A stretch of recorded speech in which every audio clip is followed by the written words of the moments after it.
Hello grade 6, I hope you're all doing well.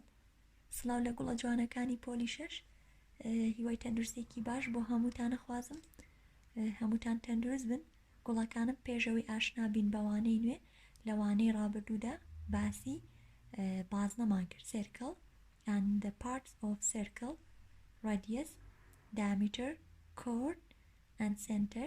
Then we studied about how to find the circumference of circle, and then we studied about how to find the area of the circle.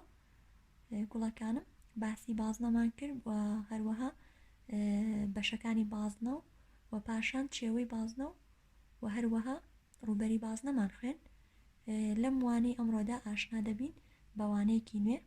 Yes, we have a lesson 6 in chapter 8 Congruent Segments and Angles, page 181. واتە پارچە ڕاستەیەڵە جووتبووەکان و هەروەها گۆشە جووتبووەکان لەگەڵمای بادەست پێ بکەین. Dear students, for this lesson we have these vocabularies: congruent, congruent segment and congruent angles. Honey students, to congruent segment, first we need to review about line segment. So line segment is a straight line. It has start point and end point. گوڵەکانم بۆی پارچە ڕاستەیەڵە جووتبووەکان بخوێنین سەرەتا پێویستە پێداچوونێکی خێرا بە پارچە ڕاستەیەڵدا بکەین. So line segment is a straight line. پارچە ڕاستەیەڵ پێکهاتووە لەو هێڵەڕێکەی کە خاڵی سەرەتا و هەروەها خاڵی کۆتاییشی هەیە. بیرتانە گوڵی من ئەی باشە چۆن ئەنووسرێت؟ Did you remember? Yes.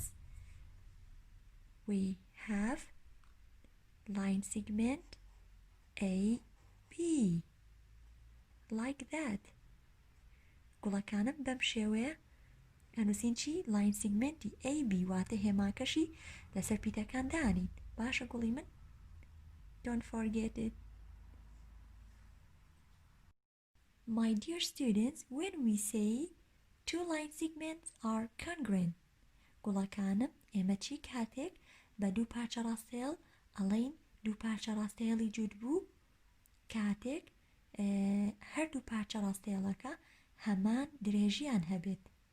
So line segments that have the same length are said to be congruent.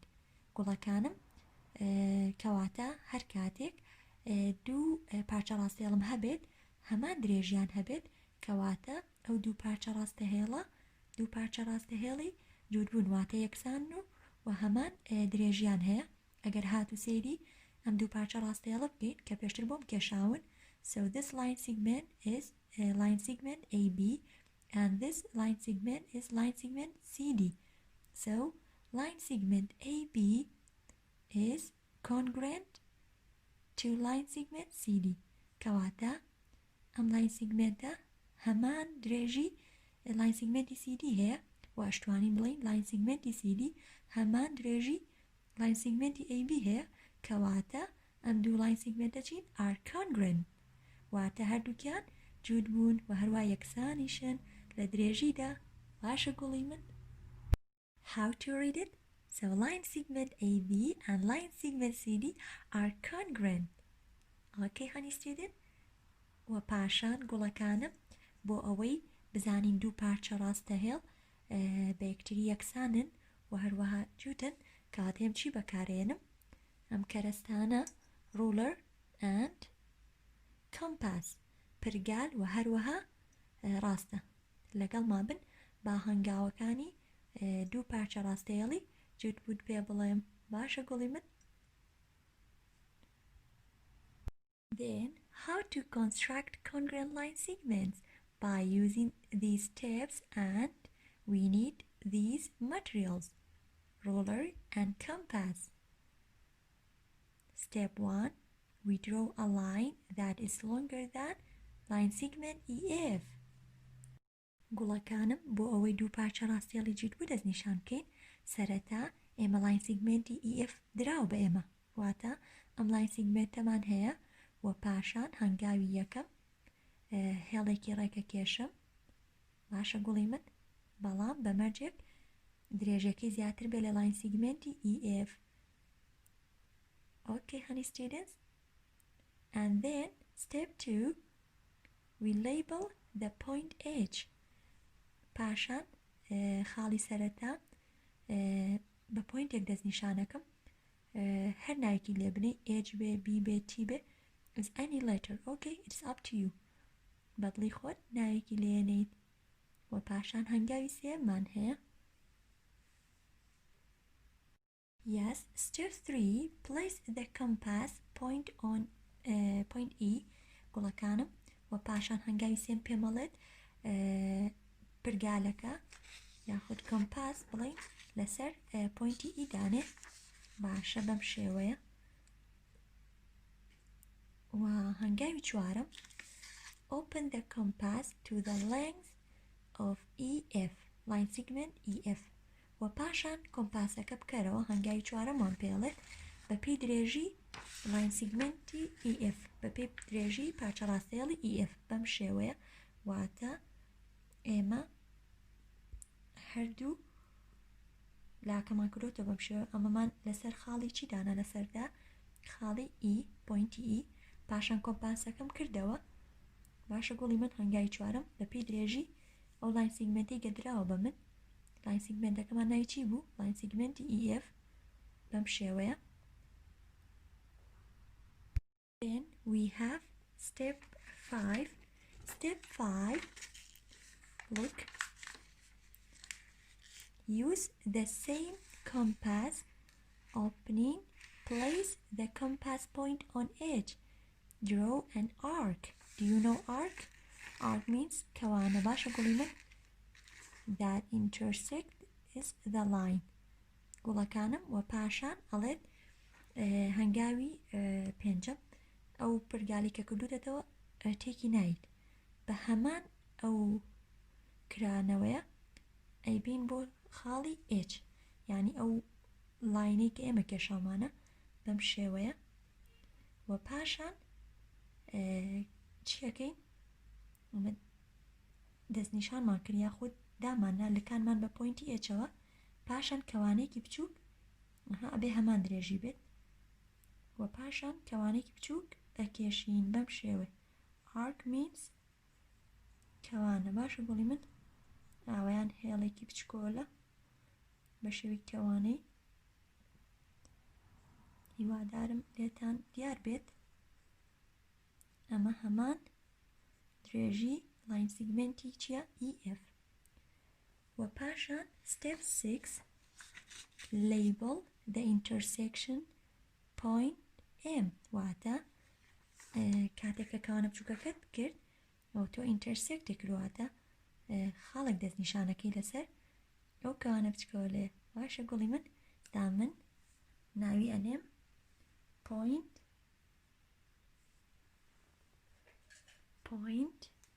M. بەم شێوەیە.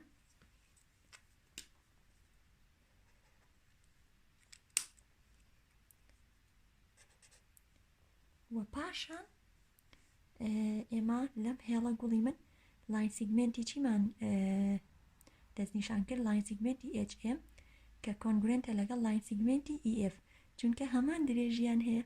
ئێستا بەڕاستەش بۆتان تاقیەکەمەوە کەواتە هێم ئەڵێم لاین سیگمنتی EF بەم شێوەیە گوڵی من are congruent, or you can say is congruent with line segment HM. هێمای congruentiش بەم شێوەیە گوڵی من هێمای یەکسانە یاخود equals دانی و پاشان ئەم هێمای چییە؟ congruent. So line segment EF with line segment HM are congruent. کەواتە ئەم دوو لاین سیگمنتە چیان هەیە گوڵی من؟ هەمان درێژیان هەیە. واتە جوتە بن، یعنی کاتێک ئێمە دوانە بخێنە پاڵیەک هەمان درێژیان هەیە. کەواتە لاین سیگمنتی EF لەگەڵ لاین سیگمنتی HM دەستخۆش is congruent. Dear students, if you don't have a compass, so you can use a ruler. گوڵاکانم ئەگەر هات و پرگالتان لا نەبوو ئەتوانن ڕاستە بەکاربێنن بەم شێوەیە ئەتوانین ئەو پارچە ڕاستەیەڵی کە سەرەتا درابوو بە من گوڵی من بەڕاستەکەی پێوم بەم شێوەیە start with 0 and with point E بەم شێوەیە how many centimeter do you see? Yes, 0, 1, 2, 3, 4, 5, 6, 7. Yes, it's about 8 centimeter and is also we measure the line segment HM. Yes, is also about 8 centimeter. واتە بە نزیکەی 8 centimeter ڕاستە نەگەشتوانی بە 8 بەڵام نزیکە لە 8 centimeter کاتاڵین بە نزیکەی 8 سانتیمەترە. باشە گوڵی من ئەگەر هاتوو پرگالیشمان لە نەبوو ئەتوانین سەرەتا ئەو لاین سیگمنتای خودە و پارچە ڕاستیەڵی کە دراوە بە من بەڕاستە بیپێوم و پاشان پارچە ڕاستیەڵێکی تر بە هەمان مێژەر ئەکێشم بە ڕاستە. ئۆکەی زۆر ئاسانە. Then how to construct congruent angles? First we need to review about angles. So angles are meeting two rays or more. Did you remember? We studied about how to draw angle and how to read it. And then we types of angles we studied. Yes, we had acute angle, right angle, an obtuse angle, straight angle, vertical angle, supplementary angle. Yes, we studied about them. So angle are meeting two rays or more, and this point is called vertex. گوڵەکانم بۆ ئەوەی گۆشە جوودبووەکان بخوێنین سەرتا پێویستە بزانین ئەنگڵ شێوەکەی چۆن بوو لە ئەنجامی بێگەشتنی دوو تیشک بوو یان زیاتر پێشتر خوێنمان گوڵی من لە گۆشە و هەروەها جۆرەکانی گۆشە هیوادارم بیرتان مابێت و how to read it و چۆنەمان خوێندەوە بەم شێوەیە angle LMN or you can read by angle NML or just you can read angle M. Did you remember? Good job. Then how to construct congruent angles? By using these steps. When we have two angles and they have the same measure, so they are congruent. گوڵەکانم هەروەک جوودبوونی پارچە ڕاستیەڵەکان بە هەمان شێوە گۆشەکانی جوود دەبن کاتێ دوو گۆشە جوود دەبن کە هەمان پێوانیان هەبێت و پاشان چەند هەنگاوێکمان هەیە بۆەوەی دوو گۆشەی جوودبوو بدۆزینەوە لەگەڵ مابن. سەرەتا گوڵی من بۆ ئەوەی دوو گۆشەکە هەمان پێوانیان هەبێت ئەبێت گۆشێکمان هەبێت بەم شێوەیە کە پێشتر من بۆم کێشاون گوڵی من. So we have angle ABC. How to find the another angle and with this angle is congruent. How? We are using these steps. Step 1, we draw a ray with endpoint M. گوڵی من واتە تیشکێکە کێشین کە خاڵی سەرتاکەی پێکاتبێ لە point M like that.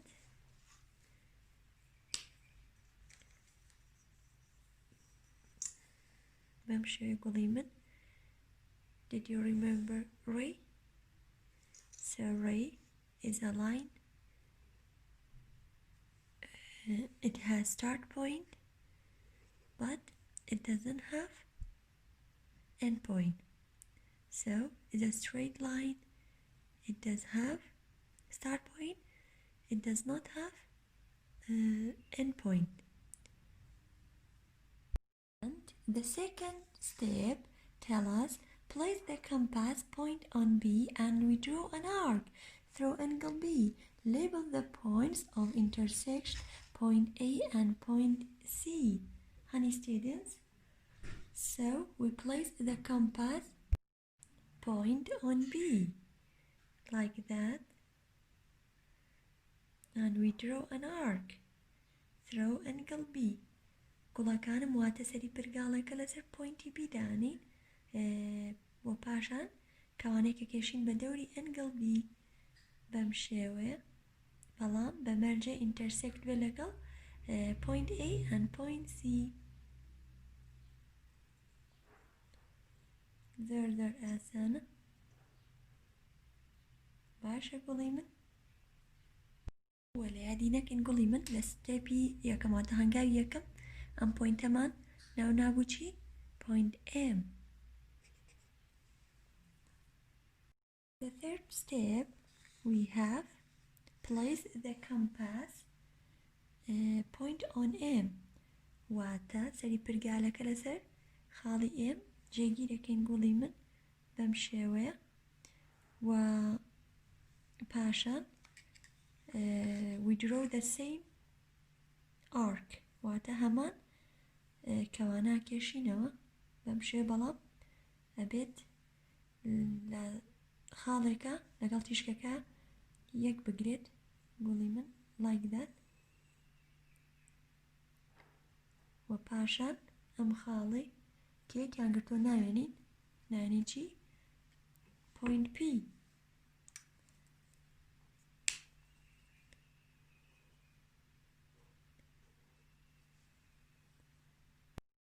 Step 4, we use the compass to measure the distance between point A and C. گوڵەکانم بۆ پاشان پرگال بەکارێنین بۆ پێوانی دووری نێوان خاڵی A لەگەڵ خاڵی C. باشە گوڵی من، بەم شێوەیە سەری پرگالەکە لەسەر خاڵێکیان جێگیرەکەین. پاشان گوڵەکانم ئەمە ئەو دووریەیە کە خاڵی A بۆ خاڵی C هەمانە ئەم ماوەیە، واتە کەوانەکە ئەگەر هاتوو گەورەشیکەین بەم شێوەیە کێشە نیە، بەڵام ئێمە تەنها دووری نێوان خاڵی A و خاڵی C مانەوێ لە ئێستایە، کەواتە بەم شێوەیە کەواتە گوڵی من ئەمە پێکهاتووە لەو دووریە، و پاشان هەمان گرانەوەی پرگالەکە بەکارێنین بۆ دیاریکردنی خاڵێکی تر لەسەر ئەم ئەنگڵەی کە دروستیەکەین بەم شێوەیە ئەو خاڵی کە هەمانە پرگالەکە جێگیرەکەین سەری پرگالەکە، و پاشان بە هەمان کرانەوە کەوانێکی بچووکتر دروستەکەین. ئاوە گوڵی من، بەڵام بە مەرجێ هەمان ئەو کرانەوەی ئەم ئەنگڵە بێ. باشە گوڵی من، like that. گوڵەکانم هەنگاوی پێنجەم پێمانەڵێ use the same compass opening to locate point R، واتە ئەم کەوانە بچووکەی کە دروستم کردەوە کە هەمان دیستانس بوو، هەمان دووری بوو، کەواتە لێرە خاڵێک ناوێنین point R. باشە گوڵی من. Step 6, we draw line segment MR. Okay, ئێستا ئێمە پێویستەکە چی بەکاربێنین؟ ڕاستە گوڵی من، بۆ کێشانی لاین سیگمنتی MR، بەڵام ئەبێ ئەم دوو پۆینتە بەم دوو پۆینتە ئابڕۆ بەم دوو خاڵەیە.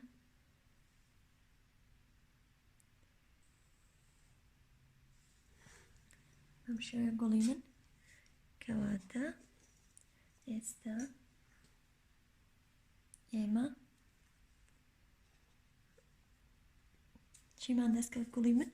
دوو گۆشەی جوت بوو، کەواتە هەڵێین ئەنگڵ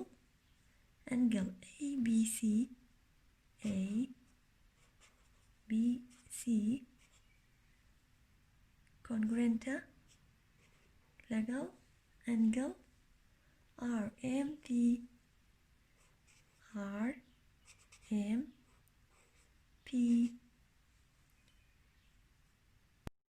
Honey students, for homework, page 183, you have some homeworks. گوڵەکانم لە page 183 کۆمەڵێک ئەرکی ماڵەوەت دەبێت بەڵام ئەزانم لەوانەیە هەندێکتان پرگالتان لەبەردەستانە بێ کێشە نییە لەم پرسیارە داوای چیمان لێکە use compass to decide which two line segments in each group are congruent.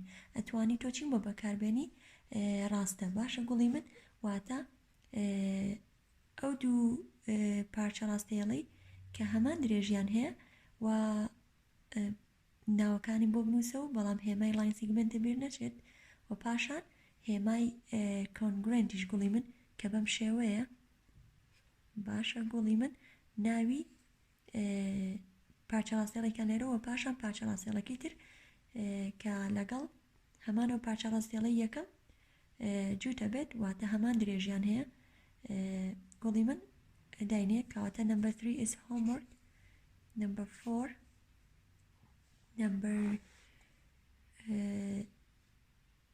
9 و کێشە نییە ئەگەر هاتوو